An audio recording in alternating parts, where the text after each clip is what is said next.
Arthur वहाँ पर Teresa को गले लगाते हुए उससे कहता है कि मुझे तुम्हें यहाँ पर सेफ देखकर काफ़ी ज़्यादा अच्छा लग रहा है। जिस पर टेरेसा भी उससे कहती है कि मुझे भी तुम्हें यहाँ पर देखकर काफ़ी ज़्यादा अच्छा लग रहा है। उसके बाद आर्थर उससे कहता है कि चलो मैं तुम्हें यहाँ पर तुम्हारे ग्रैंडफादर के पास ले चलता हूँ, वो तुमसे मिलने के लिए काफ़ी ज़्यादा बेताब हो रहे हैं। जिस पर जैसे ही टेरेसा अपने ग्रैंडफादर को देखती है तब अचानक से ग्रैंडफादर भी उसे काफ़ी ज़्यादा टाइटली हग कर लेते हैं और उससे कहते हैं कि मुझे तुम्हें देखकर काफ़ी ज़्यादा अच्छा लग रहा है। उसके बाद वहाँ पर टेरेसा हमें बताती है कि मेरे साथ में वहाँ पर मिलने के बाद दादाजी ने मुझे वहाँ पर अपने मेडिकल चेकअप के लिए अपने कमरे में भेजने पर जोर दिया। उन्होंने मुझे अच्छे से आर्थर से मिलने में दे दिया। उन्होंने कहा कि तुम्हारी हेल्थ सबसे ज़्यादा इम्पोर्टेंट है। और उसके बाद वो टेरेसा वहाँ से जाने लगती है, लेकिन सबसे पहले वो वहाँ पर अपनी टीम को देखती है और कहती है कि अच्छा हुआ कि इन सबको यहाँ पर काफ़ी ज़्यादा हेल्प मिल रही होगी। फिर वो अपनी टीम के पास जाती है और कहती है कि मुझे तुम सभी को यहाँ पर सेफ देखकर काफ़ी ज़्यादा अच्छा लग रहा है। फिर उसके बाद हम देखते हैं जो टेरेसा थी वो अपने कमरे में पहुँच जाती है। वहाँ पर वो अपने बेड पर लेटते हुए कहती है कि अपने घर पर आकर वहाँ पर अपने बेड पर लेटने का मज़ा ही अलग है। इतने ज़्यादा टाइम के बाद अपने कमरे में आने का मुझे काफ़ी ज़्यादा अच्छा लग रहा है। फिर वो जैसे ही अपने साइड में देखती है तो वहाँ पर मास्टर सिंथिया और उसकी फ़ोटो रखी हुई थी और अभी तक टेरेसा को ये नहीं पता था कि मास्टर सिंथिया की अभी तक मौत हो चुकी है। फिर वो कहती है कि अच्छा हुआ कि ये बिल्कुल वैसा ही है जैसा कि मैं छोड़कर गई थी। फिर हमें काफ़ी ज़्यादा रात को सीन दिखाया जाता है जहाँ पर टेरेसा उठते हुए कहती है कि मैं काफ़ी ज़्यादा थकी हुई हूँ लेकिन मुझे नींद नहीं आ रही है, पता नहीं ऐसा क्या हुआ है, क्या पता ग्रैंडपा भी अभी तक जाग रहे होंगे। फिर वो अपने बेड से उठकर वहाँ पर बाहर की ओर जाने लगती है जहाँ पर उसे काफ़ी ज़्यादा आवाज़ें आने लगती हैं बातें करने की, जहाँ पर वो बातें इस तरह से थी कि वो लोग कह रहे थे कि आप वहाँ पर टेरेसा से ये नहीं छुपा सकते हैं, कब तक छुपाएंगे आप उससे ये बातें। जिस पर दूसरी ओर जो ग्रैंडफादर थे वो भी कह रहे थे कि हमें तब तक छुपाना होगा जब तक वो यहाँ पर ठीक ना हो जाए, उसके लिए ये सब कुछ जानना काफ़ी ज़्यादा बड़ा शौक होगा। जहाँ पर वो जो टेरेसा थी वो कहती है कि ये तो आर्थर और ग्रैंडफादर हैं, वो आखिर किस तरह की बातें कर रहे हैं। फिर वो थोड़ा सा दरवाजे के पास में जाती है और वहाँ पर से कुछ सुनने की कोशिश करती है, जहाँ पर उसे सुनाई देता है कि जहाँ पर ग्रैंडपा उससे कह रहे थे आर्थर से कि ये ठीक होगा अगर उसे बाद में पता चलेगा, लेकिन अगर उसे अब पता चला तो ये काफ़ी ज़्यादा बड़े शौक होगा क्योंकि वो अभी इसके लिए रेडी नहीं है। जिस पर टेरेसा कहती है कि आखिर वो किस बारे में बात कर रहे हैं, मुझे अच्छे से समझ नहीं आ रहा है। जहाँ पर जैसे ही वो दरवाजे को खटखटाने वाली थी तभी उसे बाकी की आवाज़ें आने लगती हैं, जहाँ पर जो आर्थर था वो उससे कह रहा था कि आपको क्या लगता है अगर उसे किसी और से ये बातें पता चली तो वो क्या करेगी।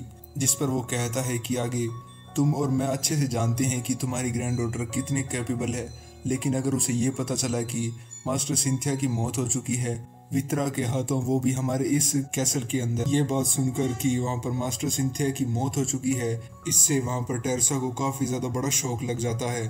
फिर उसे अपने मास्टर सिंथिया के साथ बिताए हुए सारे के पल याद आने लगते हैं, जहाँ पर किस तरह से उन्होंने उसे ट्रेनिंग दी थी और वो उससे कितना ज़्यादा प्यार करती थी।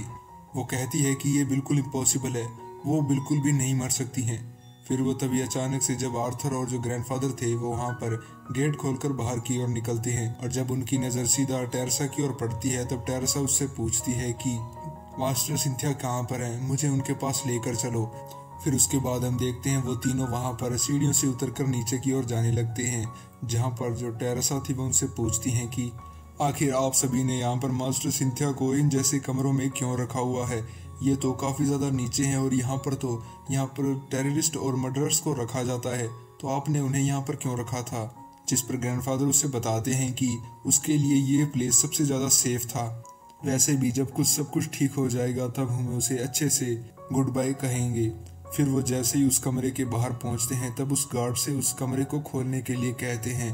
फिर वो जैसे ही कमरा खोलता है वो तब देखते ही है कि अंदर वहाँ पर मास्टर सिंथिया की वहाँ पर कब्र को रखा हुआ था। वो उस कब्र के वहाँ पर पास में बैठ जाती है और वहाँ पर रोने लगती है।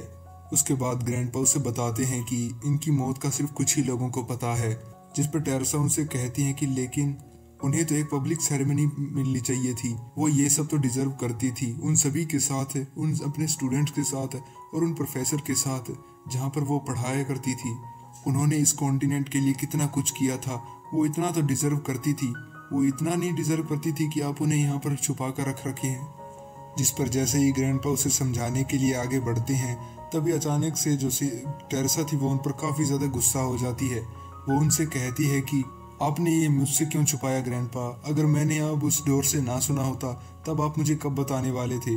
आप मुझे वॉर के क्या कितने महीने और क्या हफ्तों के बाद बताने वाले थे? और क्या कुछ और भी है जो कि आप मुझसे यहाँ पर छुपा रहे हैं? तो वो भी बता सकते हैं।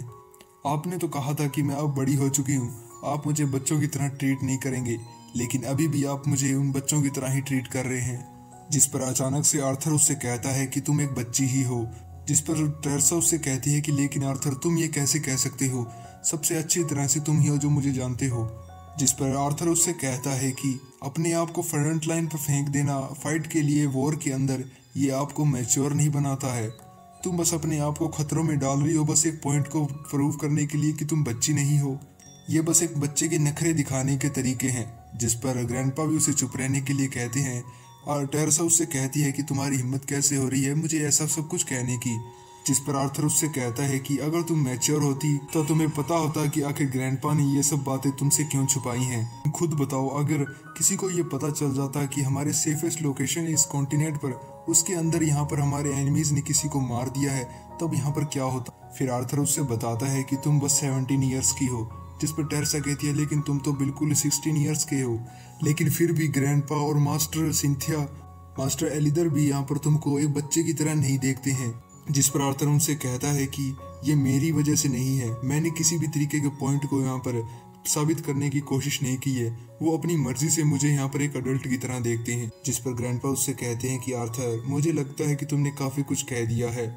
जिस पर आर्थर कहता है कि नहीं विटसन, मुझे यहाँ पर कुछ और भी बताना होगा, उसे ये सब कुछ जानने की जरूरत है। फिर टेरेसा उससे कहती है कि ये बिल्कुल भी फेयर नहीं है, यहाँ पर तुम्हें कुछ भी करने की जरूरत नहीं पड़ती है, जो तुम्हारी मर्जी होती है तुम वो करते हो। लेकिन हमेशा मैं यहाँ पर कितनी भी मेहनत कर लूँ, लेकिन मुझे यहाँ पर हमेशा प्रोटेक्शन की जरूरत पड़ती है। आर्थर उससे कहता है कि ये तुम गलत समझ रही हो टेरेसा, इस तरह की बात नहीं है। जिस पर टेरेसा उससे कहती है कि तुम मुझे अपनी बहन की तरह से बिहेव करने के एक्सपेक्ट नहीं कर सकते हो। तुम बिल्कुल भी ऐसा नहीं कर सकते हो। जिनकी भी तुम यहाँ पर केयर करते हो तुम उनको लॉक करके नहीं रख सकते हो। जिस पर आर्थर कुछ बोल नहीं पाता है, लेकिन ग्रैंडपा थे वो तो उन दोनों को चुप कराने की कोशिश कर रहे थे। फिर आर्थर को काफ़ी ज़्यादा गुस्सा आ जाता है और वो विल्सन से कहता है कि शायद मैं विल्सन गलत था, मुझे लगता है कि ये अभी भी तैयार नहीं है उन सभी बातों को जानने के लिए। वो गुस्से से वहाँ से चला जाता है और जो ग्रैंडपा थे वहाँ पर टेरेसा को संभालने लगते हैं क्योंकि वो काफ़ी ज़्यादा रो रही थी। फिर वो उससे कहते हैं कि चलो हम थोड़ी सी रिस्पेक्ट पे करते हैं मास्टर सिंथिया को। भले ही हमारे पास मिलियंस ऑफ पीपल नहीं है यहाँ पर उसकी सेरेमनी को अटेंड करने के लिए, लेकिन उनके पास सबसे ज़्यादा प्यारी उनकी बच्ची है जो कि उन्हें काफ़ी ज़्यादा पसंद करती थी। फिर हमें दूसरी तरफ आर्थर को दिखाया जाता है जो कि गुस्से में चलते हुए जा रहा था। और ये चैप्टर हमारा यहीं पर एंड होता है। मैं जानता हूँ कि ये वीडियो पहले से भी काफ़ी ज़्यादा छोटी हो चुकी है, ये पूरी 10 मिनट की भी नहीं है, लेकिन गाइज मैं ज़्यादा कुछ नहीं कर सकता हूँ। मैं अभी आया हूँ यहाँ पर अपने एग्ज़ाम को देकर और आते ही इस वीडियो को रिकॉर्ड करने की कोशिश कर रहा हूँ। और वैसे भी मेरी आवाज़ आपको थोड़ी सी अलग लग रही है। कुछ लोग पूछ रहे हैं कि तुम्हारी आवाज़ को क्या हुआ है, तो मुझे बताइए कि आखिर मेरी आवाज़ को हुआ क्या है। अगर आपको ख़राब लग रही है तो मुझे आप बता सकते हैं, और आपको अगर वीडियो में कोई कमी लग रही है तो मुझे वो भी बताइए। मुझे तो मेरी आवाज़ बिल्कुल ठीक लग रही है। वैसे मैं इसे एडिट कर डालता हूँ, मैं इसे थोड़ा भारी बनाने की कोशिश करता हूँ क्योंकि माइक के अंदर मेरी आवाज़ काफ़ी ज़्यादा पतली लगती है। वैसे मुझे आपसे कुछ और भी पूछना था, क्या आप मुझे कोई नई मानो एक्सप्लेन करनी चाहिए जिसको वो बिल्कुल नई हो, तो आप मुझे रिकमेंड कर सकते हैं जो कि बिल्कुल नई होनी चाहिए और जिसे किसी ने भी एक्सप्लेन ना किया हो, और जो तो कि थोड़ी बहुत हाइप में भी होनी चाहिए। कहीं मैं एक्सप्लेन करूं और उस पर व्यूज़ ही ना है तो ये कैसा चलेगा। Okay bye. तो सब्सक्राइब कीजिए मेरे चैनल को, मिलते हैं नेक्स्ट वीडियो में।